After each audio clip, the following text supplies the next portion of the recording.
Listo, chicos. Entonces, continuemos con el tema de nomenclatura. Hasta este punto, lo que habíamos nosotros hecho es nombrar y formular compuestos en base a los datos iniciales que tenemos. ¿Qué hemos tenido como datos iniciales?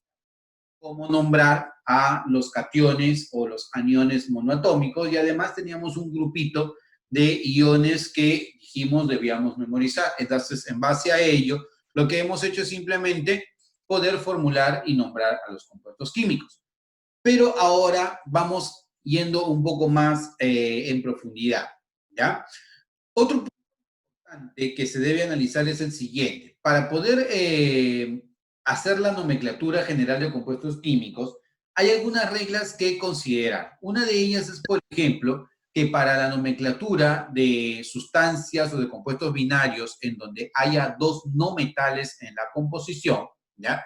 Se pueden utilizar los prefijos di, tri, tetra, ¿ya? Para indicar si hay dos, tres o cuatro veces las sustancias. Pero esto se recomienda para cuando tenga sustancias no metálicas y sean compuestos binarios, ¿ya?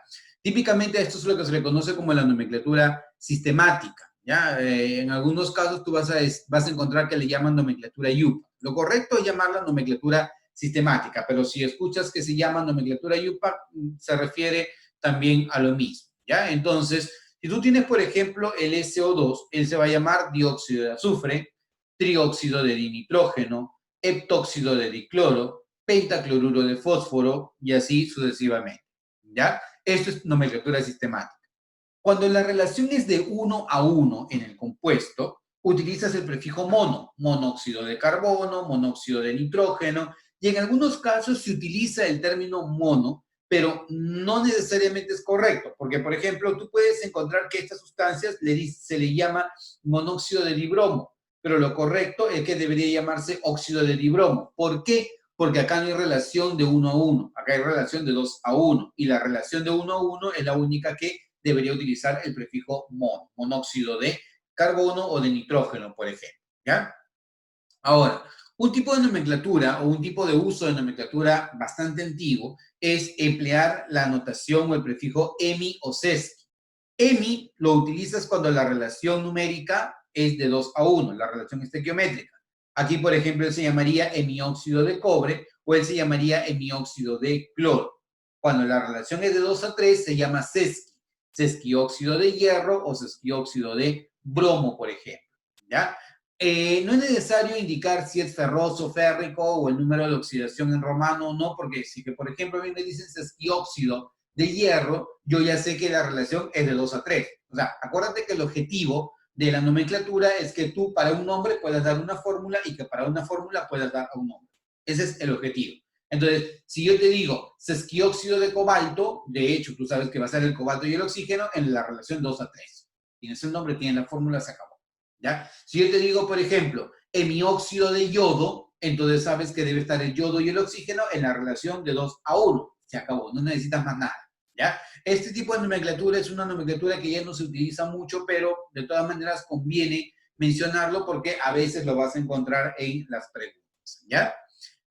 Ahora, si yo, por ejemplo, quiero darle nombre a esta sustancia, hierro 2 o 3, él se va a llamar óxido de hierro 3, ¿ya? Se puede llamar óxido férrico, se puede llamar sesquióxido de hierro o se puede llamar trióxido de hierro. Importante, ¿ya? Si utilizo número en romano, la nomenclatura es stock. Si utilizo terminación osoico, nomenclatura tradicional, común, clásica o antigua. Sesquióxido de hierro, ¿ya? Es un tipo de nomenclatura también común, antigua, ¿ya? Y trióxido de hierro, estás utilizando la nomenclatura sistemática. Como hay un metal aquí presente, esto no es recomendado.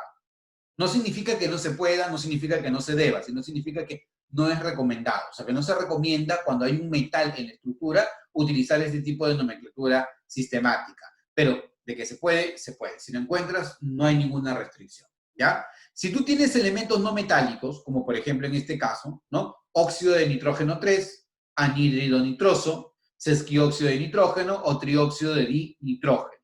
Si utilizo un número en romano, nomenclatura stock. Si utilizo terminación oso-oico, utilizan nomenclatura común, tradicional, clásica o antigua. Si utilizas trióxido de nitrógeno, entonces en este caso la nomenclatura es sistemática, ¿ya? Entonces, ese tipo de nomenclatura son las que vas a encontrar para cada una de estas especies, ¿ya?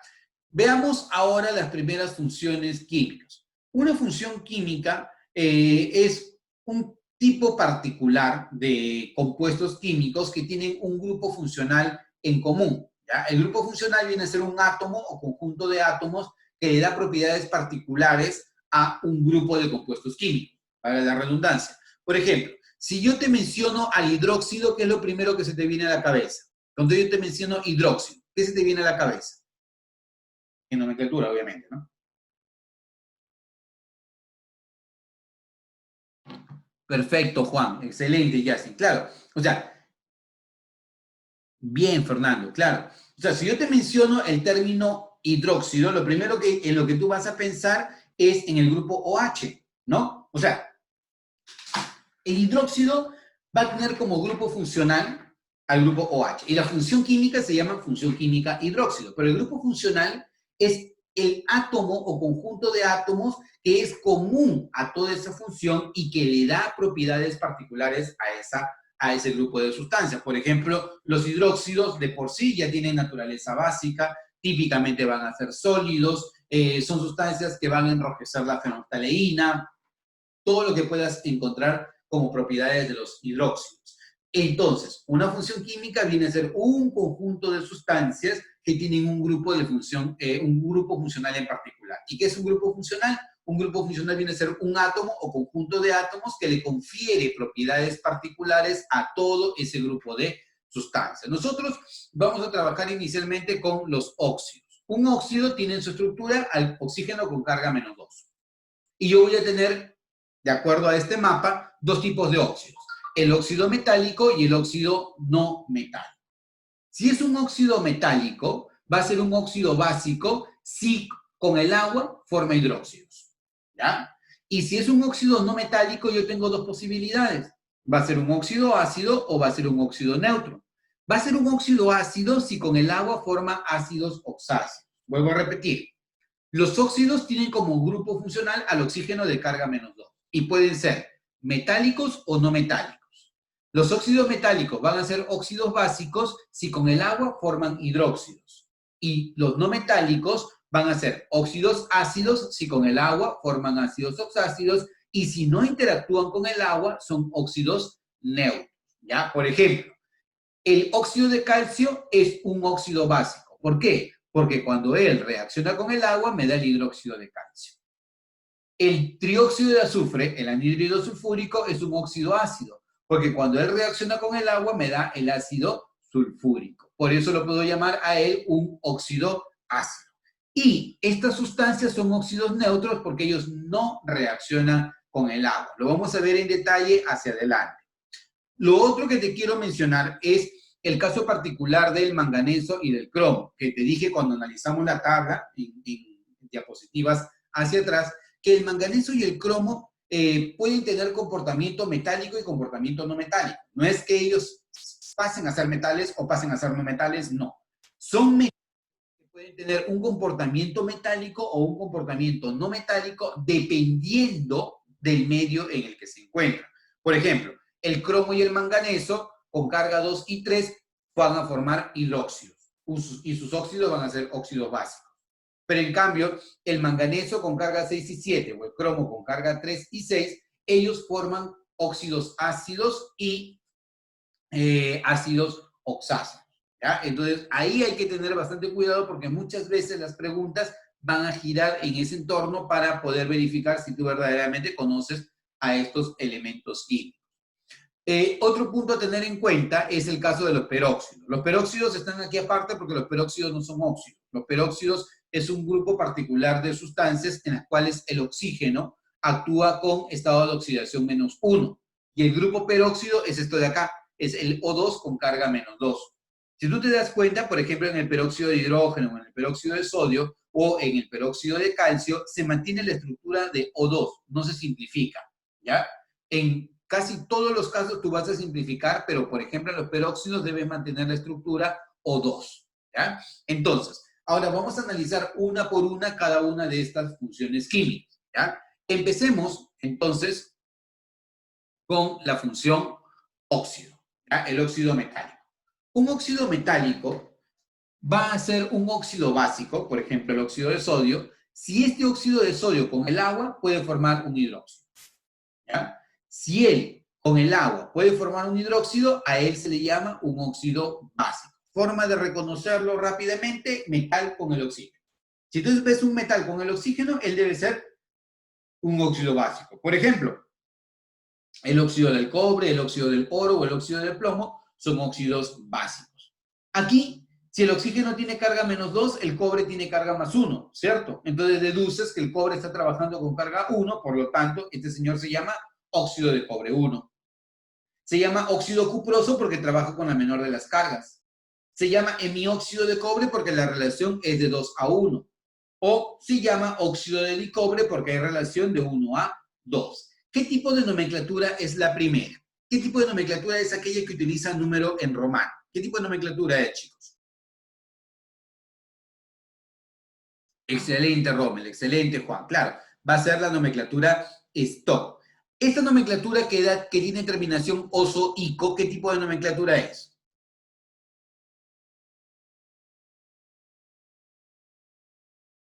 Terminación oso-ico, excelente. Común, tradicional, clásica o antigua, ¿cierto? Si tú tienes, por ejemplo, óxido de cobre, esto va a ser nomenclatura sistemática, ¿ya? Aquí, por ejemplo, para el PbO2, el oxígeno yo sé que actúa con carga -2. 2 por -2, -4, por lo tanto el plomo debe ser 4. Como actúa con número de oxidación 4, entonces él se va a llamar óxido de plomo 4 o se va a llamar óxido plúmbico o dióxido de plomo. Ojo, importante que yo te dije, para este tipo de compuestos, donde hay un metal en su estructura, no se recomienda utilizar la nomenclatura sistemática. No significa que no se deba hacer. Se puede hacer, pero no se recomienda. Lo recomendable es utilizar o la nomenclatura común o la nomenclatura STO, ¿ya? Eso es en los óxidos metálicos. Ahora, en los óxidos no metálicos, ellos van a recibir el nombre de óxidos ácidos. Un óxido ácido o un óxido va a ser considerado ácido si este óxido con el agua puede formar un ácido oxáceo. O sea, si yo quiero decir que él es un óxido ácido, debo demostrar de que él frente al agua forma un ácido oxáceo, ¿ya? Forma rápida de reconocerlo si hay un no metal con el oxígeno. No metal con el oxígeno forman un óxido ácido y con el agua debería formar un ácido oxáceo. Puntos a tener en cuenta: que el carbono con carga 2, el nitrógeno con carga 1, 2 y 4 forman óxidos neutros, ¿ya? Ahora, otra cosa que les quiero mencionar y que es importante es que a los óxidos ácidos se le da el nombre de anhídridos, ¿ya? Y el término anhídrido significa sin agua, ¿ya? Y este término anhídrido sin agua está relacionado a que la realidad es que un anhídrido se genera cuando al ácido tú le retiras el agua. O sea, si al ácido sulfúrico tú le retiras el agua, te va a quedar el anhídrido del ácido sulfúrico, o sea, el anhídrido sulfúrico. Esa es la verdadera forma como debería generarse un anhídrido. O sea, si al ácido oxácido yo le quito el agua, me voy a quedar con el anhídrido, ¿ya? Pero para fines prácticos lo que se hace es no metal. Con el oxígeno me da el anhídrido. ¿Y por qué te menciono esto? Porque algunas veces nosotros tenemos la mala fortuna de encontrarnos con textos en los que nos hablan, por ejemplo, del anhídrido carbonoso o nos hablan del ácido carbonoso, ¿ya? Ni el anhídrido carbonoso ni el ácido carbonoso existe. No existe eso, ¿ya? ¿Por qué? Porque el anhídrido carbonoso deberías demostrar tú que con el agua forma ácido carbonoso, y eso no pasa.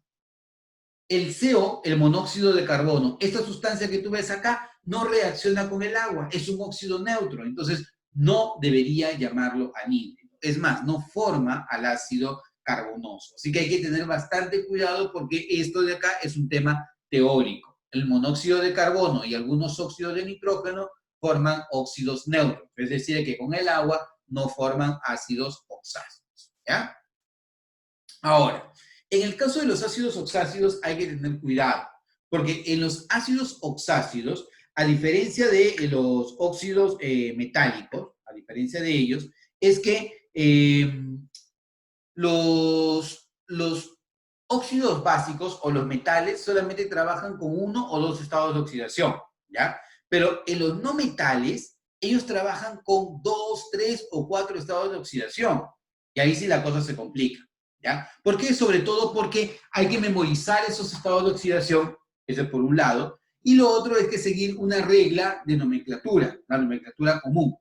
Si son dos estados de oxidación, como en el caso del nitrógeno, el menor lo haces terminar en oso y el mayor lo haces terminar en ico. Así de fácil. Por ejemplo, anhídrido nitroso o anhídrido nítrico.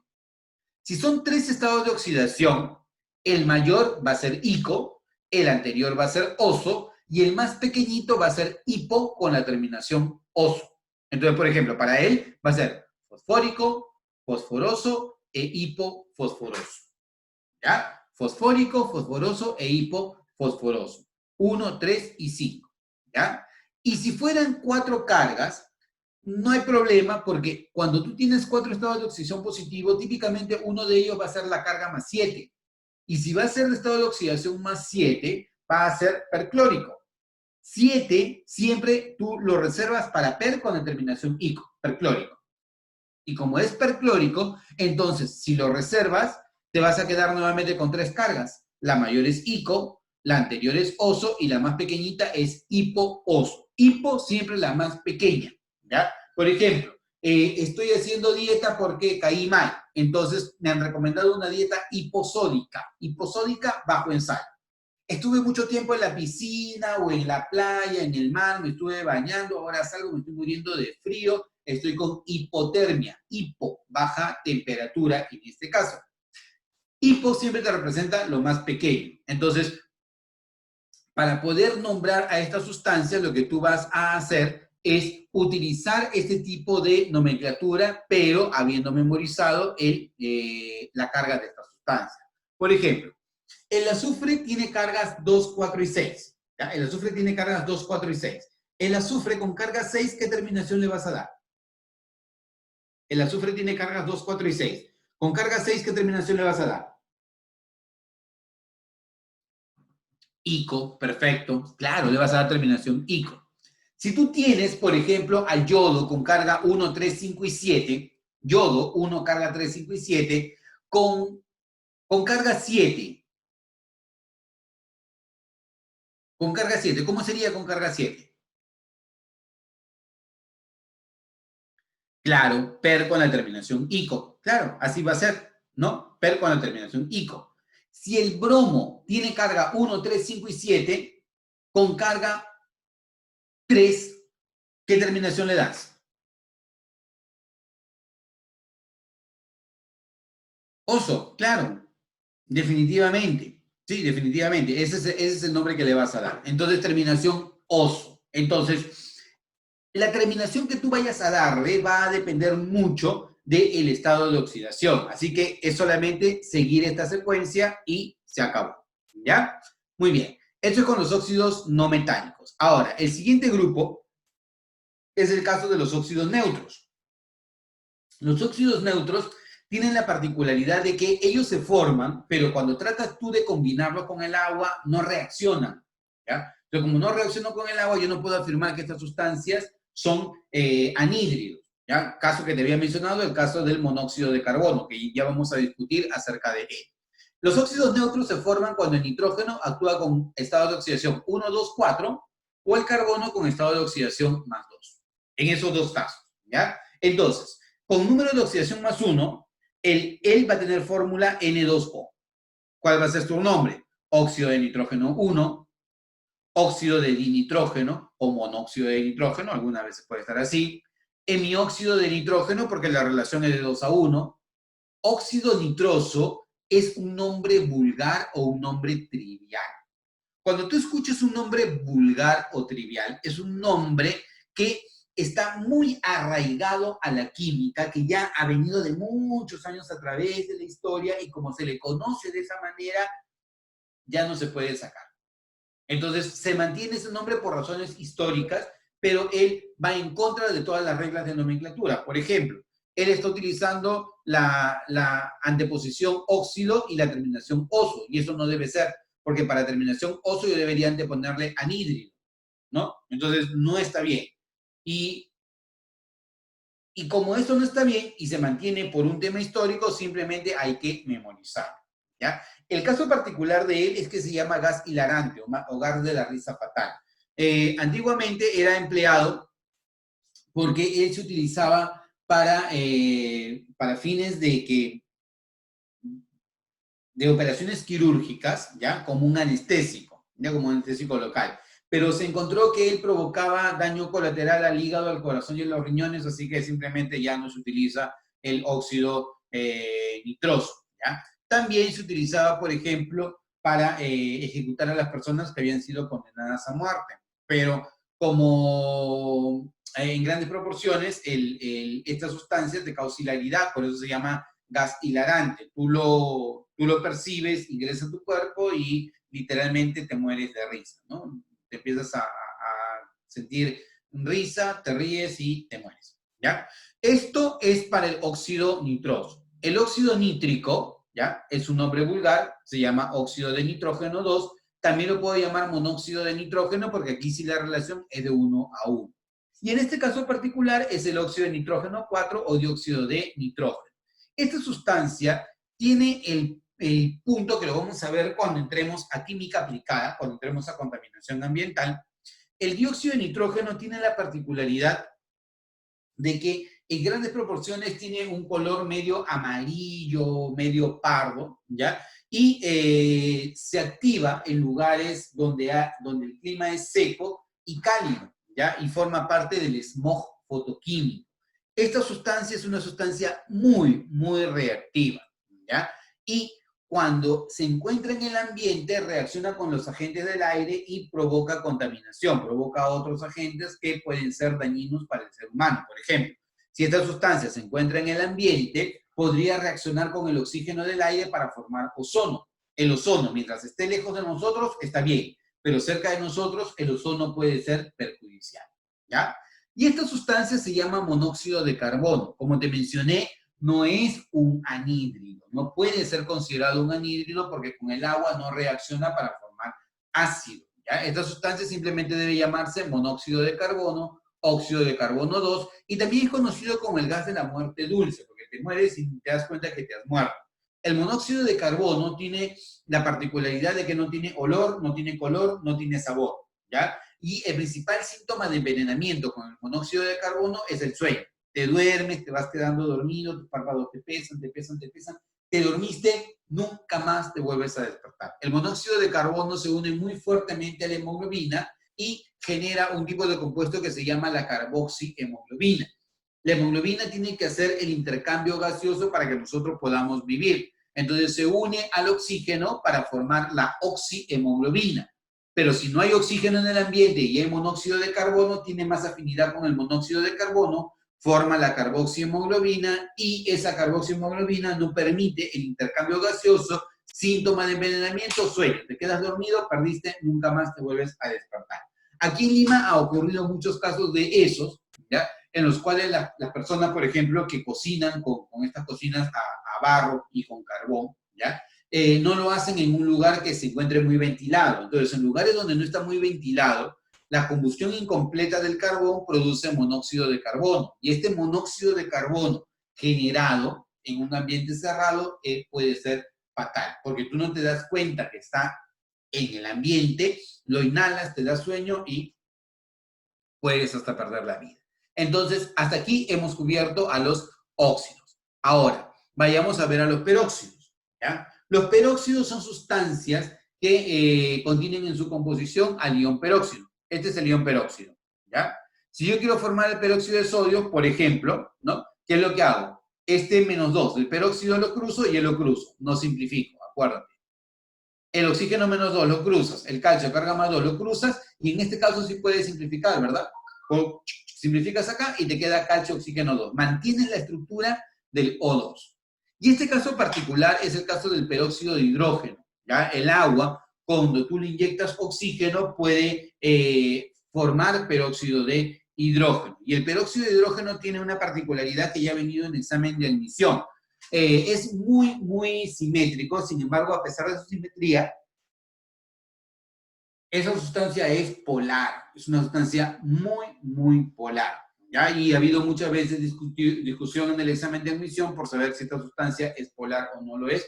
Pues sí lo es, porque tiene pares libres. Y solo el hecho que tú encuentres pares libres, no importa la simetría, esa sustancia es una sustancia polar. No es el agua oxigenada, mucho cuidado. El agua oxigenada es una mezcla del peróxido de hidrógeno con agua, ¿ya? En concentraciones bajas sirve como antiséptico. Te caíste, te hiciste una herida y quieres limpiarla, puedes utilizar alcohol, puedes utilizar agua oxigenada, que es peróxido de hidrógeno con agua, ¿ya? En mayores proporciones te sirve para decolorar el cabello. Si te quieres que tu cabello sea rubio, azul, verde, rojo, todos los colores que están saliendo ahora, puedes utilizar el peróxido de hidrógeno como agua oxigenada para decolorar el cabello, ¿ya? Y si las concentraciones son mucho mayores, se puede utilizar para hacer el blanqueamiento del papel. El papel en la última etapa, para que pueda ser vendido, debe tener un buen aspecto físico. Entonces, se hace el blanqueamiento del papel con el peróxido de hidrógeno. Ese es uno de los usos, o uno de los tantos usos que tiene el peróxido de hidrógeno, ¿ya? Ahora, los hidróxidos son sustancias que se forman cuando el óxido básico reacciona con el agua. Si el óxido básico reacciona con el agua, el producto que te va a generar es el hidróxido. Por ejemplo, en este caso, el óxido de sodio con el agua te genera el hidróxido de sodio. El óxido de calcio con el agua te da el hidróxido de calcio. Esta sustancia se llama cal viva y esta sustancia se llama cal apagada. Los hidróxidos típicamente deberían tener este aspecto, como un polvillo de color blanco. En el caso particular del hidróxido de sodio, al inicio debería ser así, pero el hidróxido de sodio es una sustancia muy higroscópica.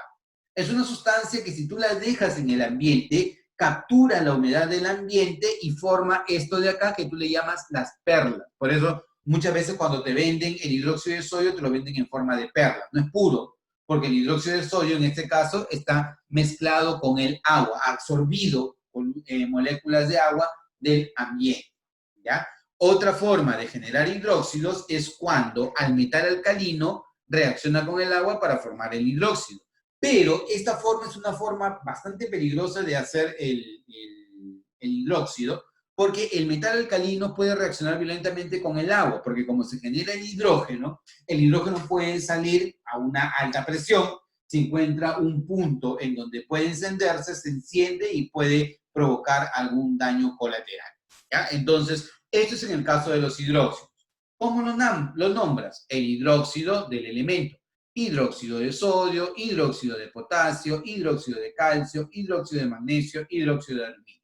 Pero estos hidróxidos tienen un nombre en particular. Por ejemplo, él se llama la soda cáustica, ¿ya? Él se llama la potasa cáustica. La soda cáustica tú la vas a encontrar, por ejemplo, en los jabones que nosotros utilizamos todos los días para bañarnos, los jabones sólidos, ¿ya? Eso está utilizando la soda cáustica. Pero el jabón líquido, el champú, por ejemplo, ellos utilizan la potasa cáustica, ¿ya? El hidróxido de calcio es la cal apagada y el óxido de calcio es la cal viva, ¿ya? Óxido de calcio, cal viva, hidróxido de calcio, cal apagada, o la cal simplemente el óxido de calcio. Tú coges un poco de cal entre tus manos y tus manos empiezan a resecar.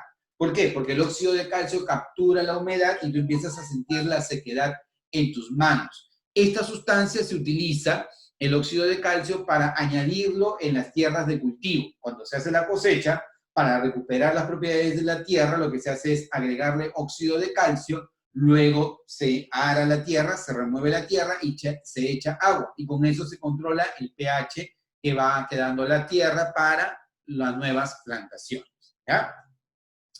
En el caso del hidróxido de magnesio, él se llama leche de magnesia, perdón, y el aluminio OH3 se llama milanta. Ellos dos son antiácidos. Tengo acidez estomacal, puedo consumir leche de magnesia o milanta, cualquiera de los dos, leche de magnesia o milanta. Y en este caso particular, la leche de magnesia te puede servir como un laxante, mientras que el otro, por ejemplo, te extiende, ¿ya? Esto es respecto a los hidróxidos.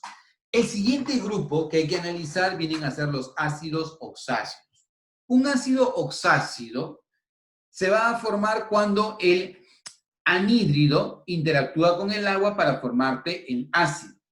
Y la formación del ácido puede seguir cualquiera de estas tres formulitas. Tú la puedes formar con cualquiera de estas tres formulitas, ¿ya? Por ejemplo, si yo quiero formar al ácido nítrico o al ácido hipocloroso, yo debo fijarme, ¿el cloro con qué cargas trabaja? 1, 3, 5 y 7.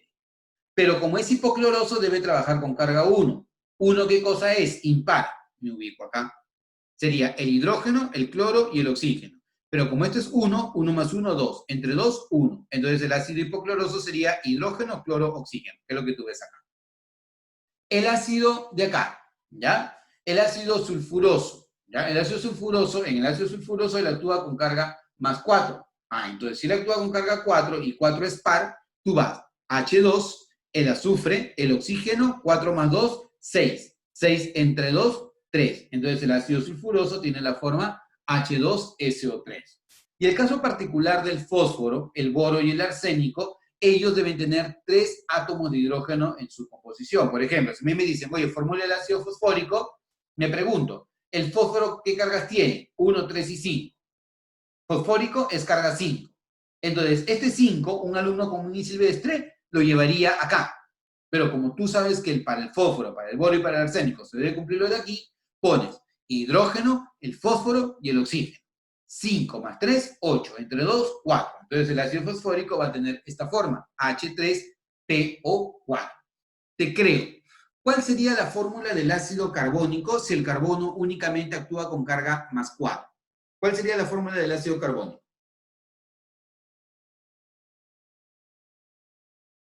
¿Cuál sería la fórmula del ácido carbónico si el carbono únicamente actúa con carga más 4?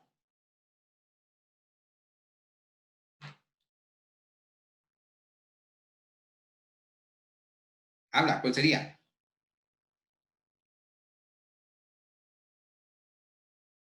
Claro, H2CO3. Excelente, Sebastián, excelente, ya está. Claro, H2CO3. Esa sería la forma. O sea, ¿qué es lo que haces? Dices el hidrógeno 2, el carbono y el oxígeno. Par.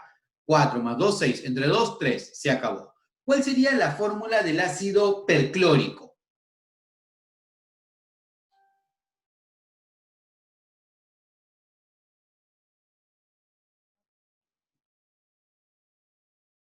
La fórmula del ácido perclórico. ¿Cuál sería? El cloro trabaja con carga 1, 3, 5 y 7. Claro, HClO4, ¿no? HClO4. ¿Por qué? Porque tendrías acá el hidrógeno, el cloro y el oxígeno, pero como el cloro trabaja con carga 7, 7 más 1, 8, entre 2, 4, HClO4. Y si yo quisiera, por ejemplo, al ácido bórico y el boro únicamente trabaja con carga 3, te creo, el ácido bórico y el boro únicamente trabajan con carga 3, ¿qué forma tendría?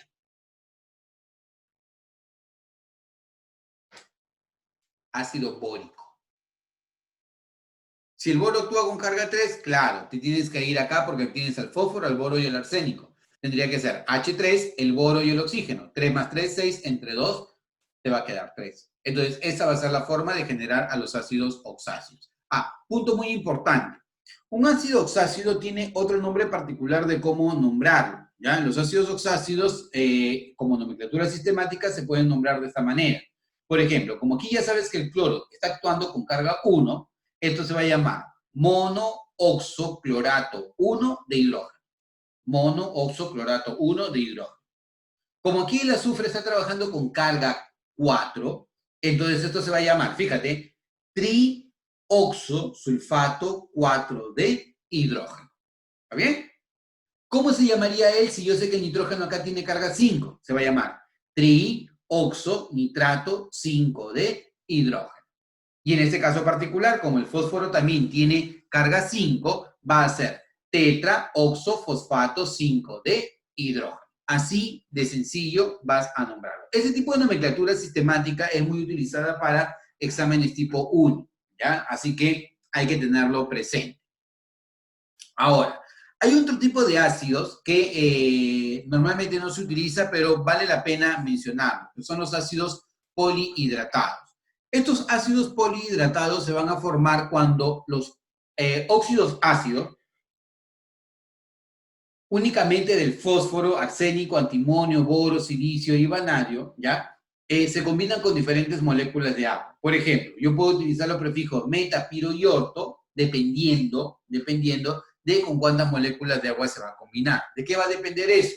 Si el número de oxidación es par o el número de oxidación es impar. El único que tiene un número de oxidación par, en este caso, es el silicio. O sea, esto se va a cumplir para el silicio y esto se va a cumplir para todos los demás, ¿ya? Simplemente es acudir a esta tabla. Si yo quiero el ácido pirosilícico, entonces digo, piro. ¿Cómo es el ácido piro? Acá está el piro. Piro puede ser esta forma o esta forma, pero como el silicio tiene carga más 4, significa que me debo ubicar aquí, número de oxidación par. Debo unir 2 anhídridos con una molécula de agua. Entonces, ¿el anhídrido cómo se genera? El silicio con carga 4, el oxígeno con carga menos 2. Si lo cruzas, es silicio, oxígeno 2. Y si tú quieres el piro, haces 2 anhídridos con una molécula de agua, o sea, 2 veces el más una molécula de agua. ¿Cómo sería en este caso? Como veo 2 hidrógenos, acá están los 2 hidrógenos. Veo 2 silicios, acá están los 2 silicios. Oxígeno, 2 por 2, 4, más 1, 5. Entonces, la forma del ácido pirosilícico es esta de acá, ¿ya? Y si yo quiero, por ejemplo, al ácido ortofosfórico, lo primero que tengo que hacer es formar al anhídrido fosfórico. ¿Cuál es el anhídrido fosfórico? Fósforo debe tener carga 1, 3 y 5, trabajo con la carga 5, ¿ya? Fosfórico, el fósforo con la carga 5, el oxígeno con la carga menos 2, cruzas la carga, esto es el anhídrido fosfórico. Y como yo deseo el ácido ortofosfórico, a él tú lo vas a combinar con 3 moléculas de agua. Profe, ¿no es aquí? No, porque esto te sirve cuando el estado de oxidación es par y tú tienes un estado de oxidación impar. Entonces, ¿cómo sería? P2 o 5 más 3 moléculas de agua, ¿ya? ¿Cuántos hidrógenos habría? 6. ¿Cuántos fósforos habría? 2. ¿Cuántos oxígenos? 5 más 3, 8. Entonces acá te va a quedar lo siguiente, te va a quedar 6, 2 y 8. Simplificas y que te va a quedar H3PO4. ¿Por qué te menciono esto de acá? Porque muchas veces a nosotros nos dicen que por regla práctica, ¿ya? El fósforo, su fórmula de su ácido es H3PO4, pero esto no es regla práctica, sino que la forma más estable que tiene el ácido fosfórico es el ácido fosfórico, ortofosfórico, perdón. Entonces, como es el ácido ortofosfórico, para no estar mencionando ácido ortofosfórico, se menciona únicamente esta forma. Es la forma más estable del ácido fosfórico.